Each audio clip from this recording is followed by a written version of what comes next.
You're listening to an Airwave Media Podcast. Before we begin, some housekeeping and news. First, I want to thank my newest patron on Patreon, Robin. Thanks so much for your support. If you enjoy or admire my show, the way to ensure that I'll be able to keep doing it is to pledge any amount of support on Patreon. And in exchange, you'll get some bonuses like ad-free episodes, teasers, and early episode release. And hopefully, if more support enables me to teach less, I'll start putting out bonus blind spot episodes on there. As it is now, though, with my teaching schedule as hectic and grading essays as time-consuming as it has become, I have to take a hiatus again. Like last year, after this final Halloween-themed blind spot, I won't be putting any new episodes in the feed for a month or two.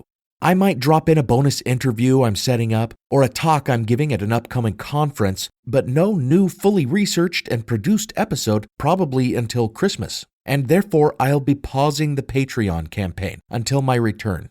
I encourage new patrons to pledge, though, nonetheless. And one more piece of news.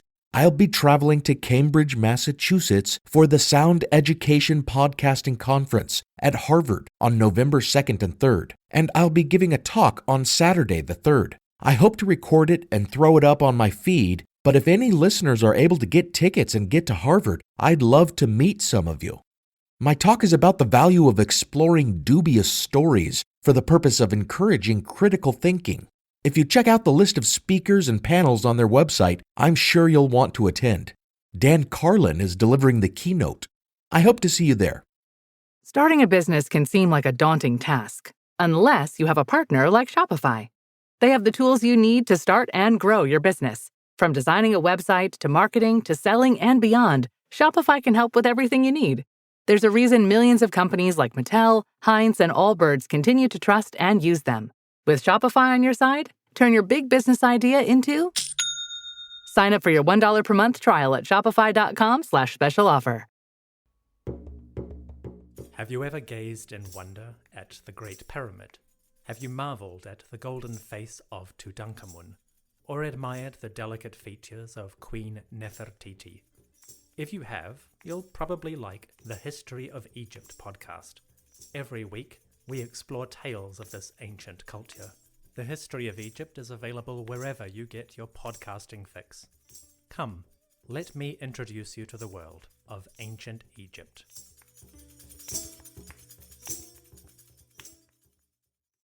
On to the show.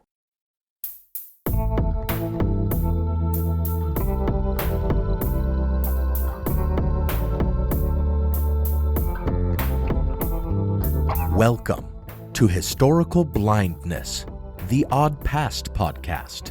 I'm Nathaniel Lloyd, and I'll be your tracker as we follow the trail of something mysterious that crept up near your door last night. In this final October episode, I'll look at a puzzling event that, when considered in context, seems a complementary tale to our last Halloween episode. In my last, I discussed the haunting specter of Spring-Heeled Jack, a figure described as having devilish qualities. Beyond his preternatural abilities to leap over walls and onto rooftops, he was said to have glowing eyes, fiery breath, and sharp facial features like the devil himself. One diabolical feature I failed to remark upon, since it only appeared in one report, had to do with the creature's feet. For the most part, Jack was described as wearing boots. Boots, it was assumed, that contained some spring-loaded mechanism in the heels to propel him in his leaping. But there is a report that in 1826, a masked and cloaked figure attacked a young man by clasping the boy to his body and somehow setting him afire. And this attacker was reported by the badly burned victim to have had cloven hoofs instead of feet. And like the devil is wont to do, Spring-Heeled Jack disappeared from the public eye for around 3 decades, the 1840s, 50s, and 60s. Interestingly, though, smack in the middle of these quiet years, when the diabolical figure of Spring-Heeled Jack was absent from the scene, an incident in the county of Devon some 254 kilometers or 158 miles southwest of London, had people believing the devil still trod the earth. On the morning of February 9th, 1855, people all over the county woke to discover tracks in their garden paths and streets, and many believed these were not ordinary animal tracks. The incident has been called the Great Devon Mystery, and the tracks have been described as the devil's hoof marks. For many concluded that Satan himself had visited their neighborhood in the cold darkness of the previous night. Thank you for listening to this blind spot, tracking the devil in Devon.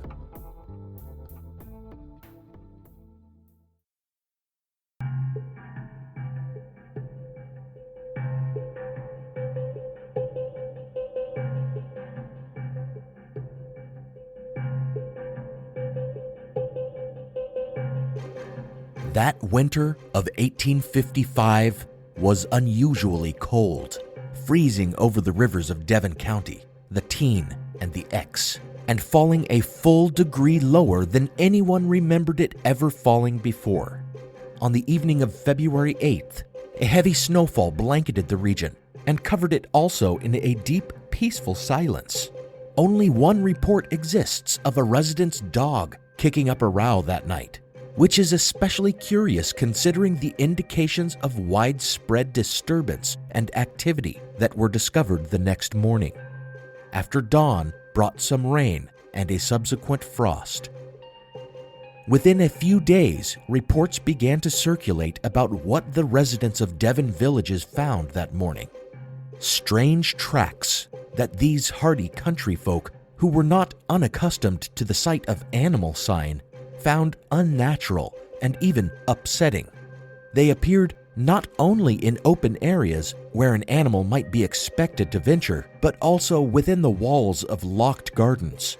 And some of the trails seemed to walk purposefully up to their doors and disappear or reappear on rooftops, as though the creature that had left them had walked easily up the walls. And many agreed that these tracks looked like those that might be left by a pony or donkey. A hoof, sometimes cloven and sometimes not, but hooved, certainly. But of course, a donkey could not get inside their garden walls or onto their rooftops. Moreover, the tracks seemed too straight and purposeful and appeared to have been made by a bipedal creature. And what cloven-hoofed creature walks about on two legs like a man? The devil, of course, and almost immediately, this seems to be the conclusion many reached. It only took a few hours before hunting parties formed in multiple villages, setting out to track down this mysterious night visitor. These tracking parties discovered some remarkable oddities, including tracks that disappeared and then reappeared in the middle of a snowy field, and others that went directly up to a haystack and continued on unimpeded on the other side, with no sign of having disturbed the hay itself, as if whatever left them had merely walked right through it. And one story has a party following the tracks into a wood, where their hunting dogs came whimpering back with their tails between their legs, so terrified were they of whatever they had cornered. This last story would be easy to dismiss as folklore were it not for its corroboration by a reverend at Mary Church.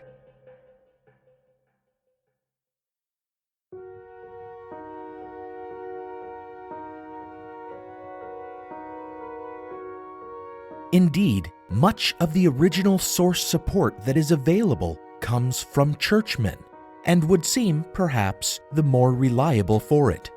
A Reverend Ellicombe of Clyst St. George collected numerous documents on the incident, including letters from a Reverend Musgrave of Withycombe, Raleigh, and some tracings of the tracks likely made on the scene.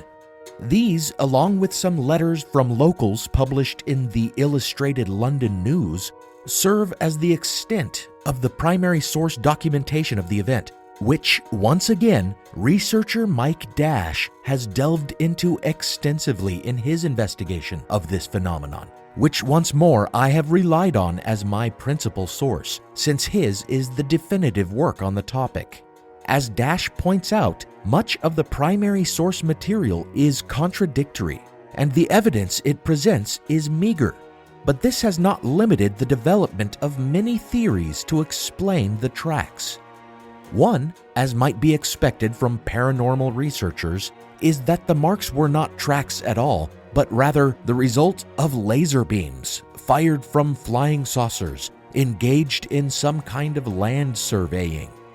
Another rather interesting theory developed in later years is that the marks were made by some as yet unidentified weather phenomenon, an idea first floated by J. Allen Rennie, a Scotsman who claimed to have seen in the wilds of Canada in 1924 similar tracks being formed before his eyes by no visible being or creature, just tracks being laid into the snow by a phantom and being blamed on a Wendigo by his Native American companion.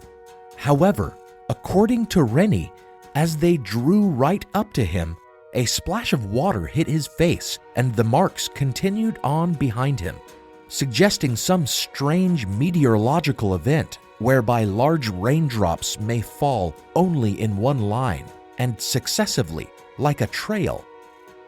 A more down-to-earth explanation, though still up in the clouds, puts forth the idea that the tracks were laid by a balloonist out for a lunatic midnight flight on the frigid and windy night of February 8th, and that a loose rope, perhaps with a horseshoe or other grappling device at its end, had been left to drag along beneath. While all of these explanations account for the appearance of tracks that disappear and then reappear elsewhere, as well as for tracks on rooftops and in walled gardens, there are other contemporary reports that weaken them. For example, despite the legend that evolved, saying that the tracks were one single trail in a straight line that went purposefully all over Devon, there are many reports of meandering and crisscrossing trails that would not seem to fit these theories or the idea that one evil adversary left the hoof marks. One hunting party out of Dawlish did track one trail as far as 5 miles, which is a long distance for one creature on a snowy night, but no parties tracked any trails long enough to confirm that they were all one trail. Moreover, these parties reported the tracks passing beneath low tree branches and through small holes in hedges and 6-inch drainage pipes, which would eliminate not only UFO lasers, strange rain, and balloon ropes, but also any suspected creatures that were large, such as donkeys, ponies, and of course, the odd escaped monkey or kangaroo that are sometimes suggested. It would also eliminate the devil himself, unless Satan is very small indeed, with strides only ranging from 8 to 16 inches.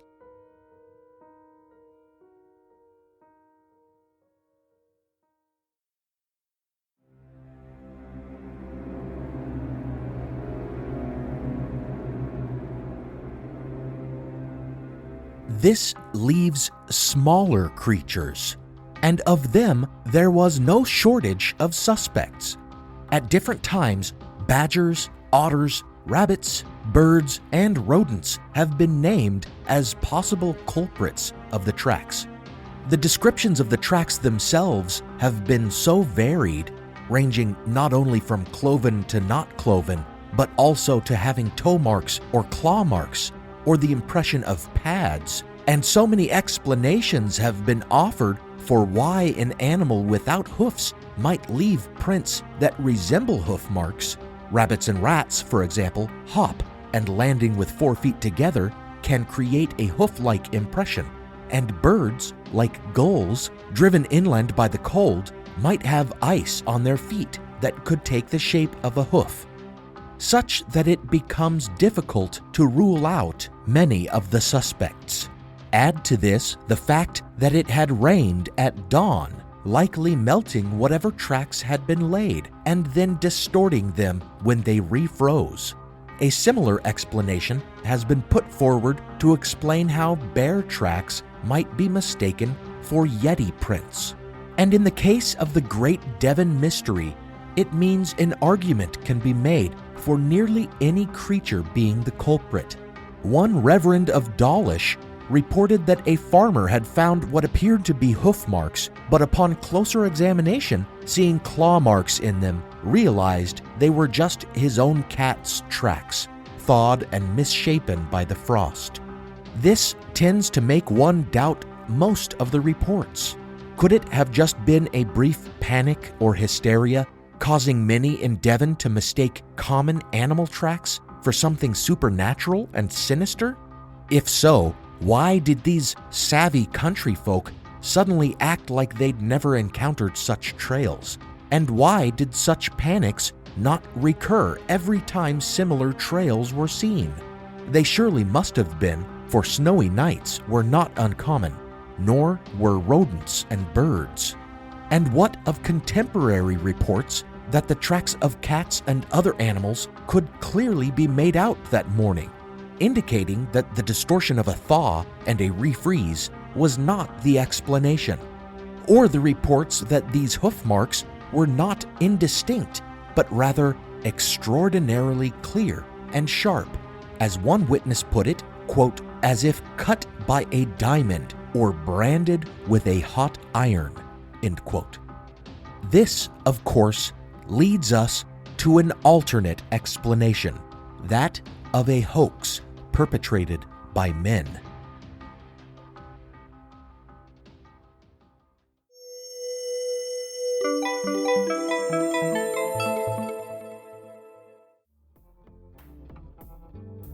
As we take a brief break from the episode, I'd like to take this opportunity to remind you that supporters of my Patreon get exclusive access to an ad-free stream of the show. So if you want to get on with each episode without interruption, head on over and pledge a monthly donation of as little as $1 to get the ad-free RSS feed, which can be pasted into most podcast apps. All patrons also get teasers in their feeds during off weeks, and patrons at higher levels get early access to all episodes, among other perks. I'd love to be able to offer the show with no ads, but in order to build a future for the show, that means freeing up my time to concentrate more on the podcast, which means seeking patronage and advertising. I appreciate all of you listening and supporting the show by rating, reviewing, spreading the word, and pledging your support.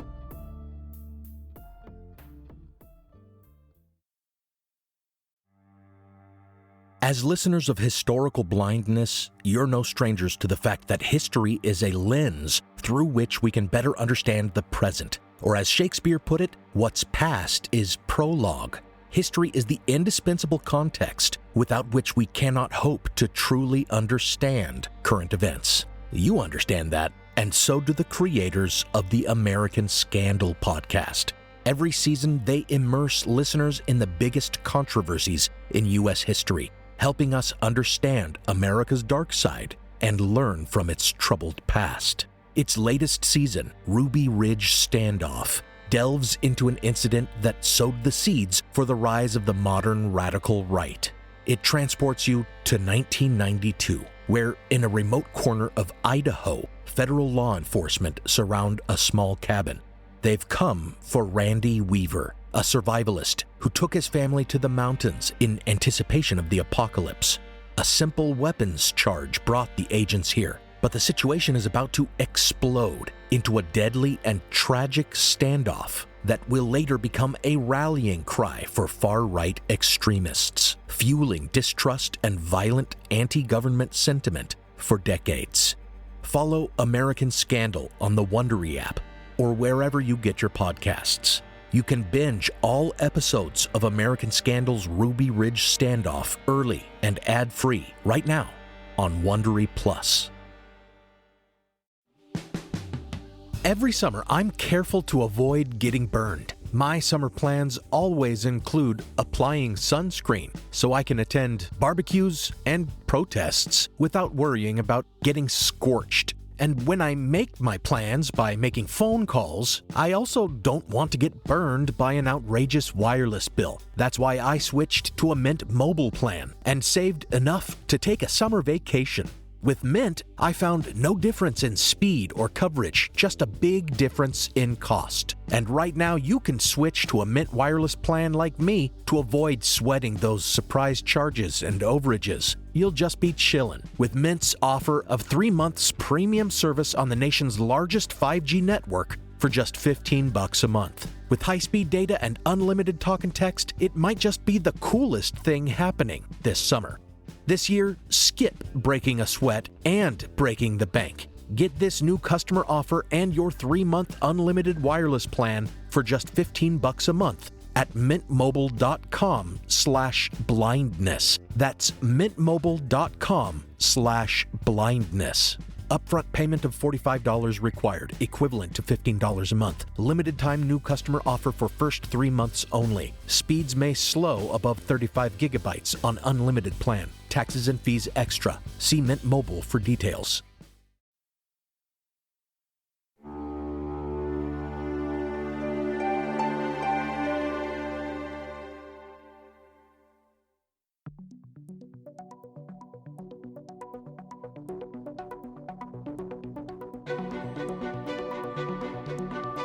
But who would go to the great trouble of committing this hoax, and why?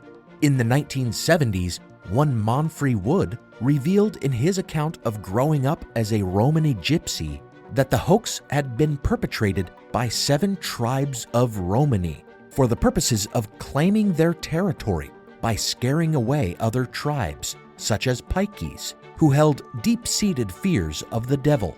They had planned it for a year and a half, he explained, and it had been accomplished using stilts made from stepladders. However, Wood's version of the hoax suggested the prints would have been far larger than they were actually reported to be, and that the tracks would have been laid at intervals of about 9 feet, rather than every 8 inches. Add to this the idea that 7 tribes of gypsy could possibly descend upon so many Devon towns in one night, tramping on stilts through gardens and atop roofs without ever being spotted and only ever disturbing one dog, and you have a legend second only to Santa Claus's massive Christmas Eve undertaking in its lack of feasibility. There is, however, a second possibility. As many of the reports of tracks were said to cross churchyards, it has been suggested that the signs of the devil were set down as a kind of protest, a display of dissent against recent happenings in the Anglican Church. For the last few decades, the so-called high church clergy had inflamed the ire of so-called low church parishioners, who held some disdain for ritual and other trappings commonly associated with Roman Catholicism. The Oxford movement, or Tractarianism, as it had commenced with the publication of a series of tracts, had been moving the church toward an Anglo-Catholic revival, to the indignation of many. This theory posits that protesters, disliking this move away from simple Protestantism, had visited churches on the night of February 8th to make the point that the devil had returned, come home to roost in the Anglican Church.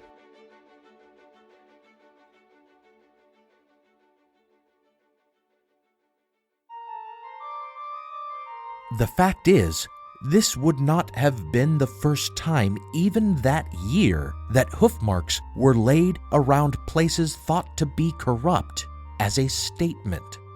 A month earlier, and 150 miles or 240 kilometers northeast of Devon, several pubs around Wolverhampton had hoof marks on their walls and roofs, and these seem to have been left by teetotalers hoping to indicate that alcohol was the devil's drink.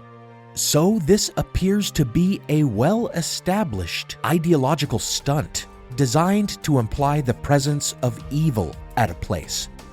The problem in the case of the Great Devon Mystery, however, is that the hoof marks were not only found on church grounds, but all over, in private gardens and atop the roofs of homes owned by simple citizens.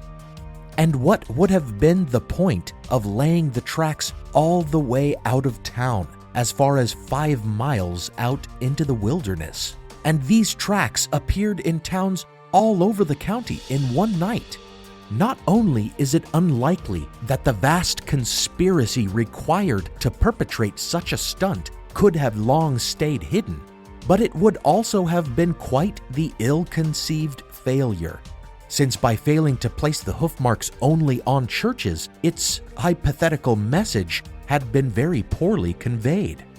But if, in this instance, the notion that mere men could have been behind the phenomenon seems rather more a stretch than a reasonable explanation, we might still find a sensible solution, as we have before, by suggesting that it may have been a combination of several proposed explanations.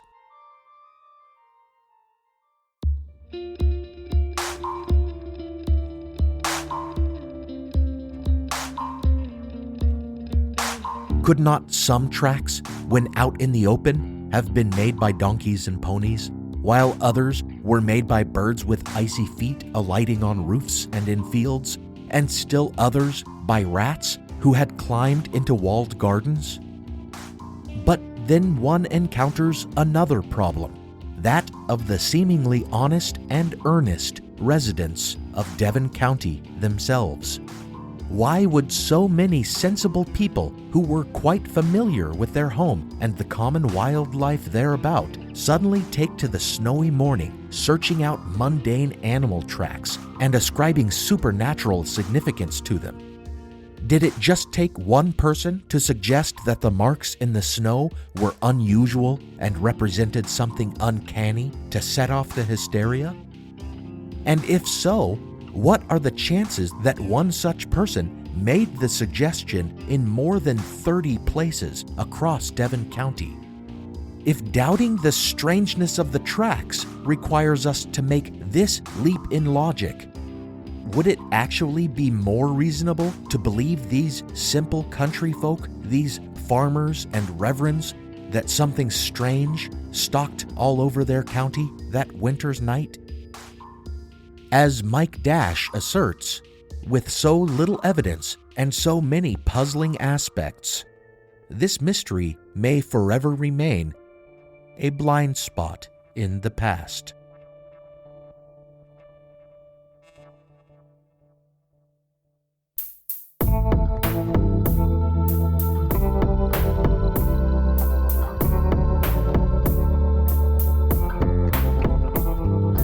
Thank you for listening to Historical Blindness, the Odd Past podcast. Big thanks to Mike Dash for all the wonderful research he has done on this and the Spring-Heeled Jack mystery. I've been corresponding with him and hope to record an interview with him soon, the show's first interview. Much of the music heard on this episode was provided by composer Alex Kish. Visit Alex Kish Music to get compositions for your own projects. As always, heartfelt thanks go out to my generous partner patrons on Patreon: Joe, Marina, Michael, Robert, Diane, Austin, Chris, and David. Thanks for following me on this journey into the benighted woods of history. Remember, I'll be at the Sound Education Podcast Convention at Harvard on November 3rd. Come see me. And remember that this is the last episode for maybe a month and a half or so. I'll be back in mid to late December with a Christmas special, hopefully. And after patron pledges for October have gone through on the 1st, I'll be pausing the Patreon campaign. But I promise I will be back. Until then, remember, when you find one lonesome trail of hoof marks in the snow, that was when the devil carried you.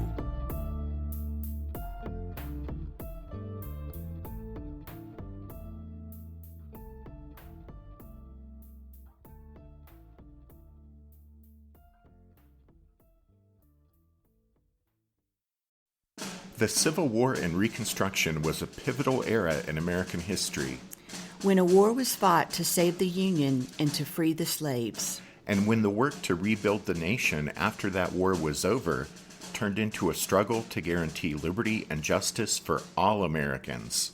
I'm Tracy. And I'm Rich. And we want to invite you to join us as we take an in-depth look at this pivotal era in American history. Look for the Civil War and Reconstruction wherever you find your podcasts. What does Sputnik have to do with student loans? How did a set of trembling hands end the Soviet Union? How did inflation kill moon bases? And how did a former president decide to run for a second non-consecutive term? These are among the topics we deal with on the My History Can Beat Up Your Politics podcast. We tell stories of history that relate to today's news events. Give a listen. My History Can Beat Up Your Politics wherever you get podcasts.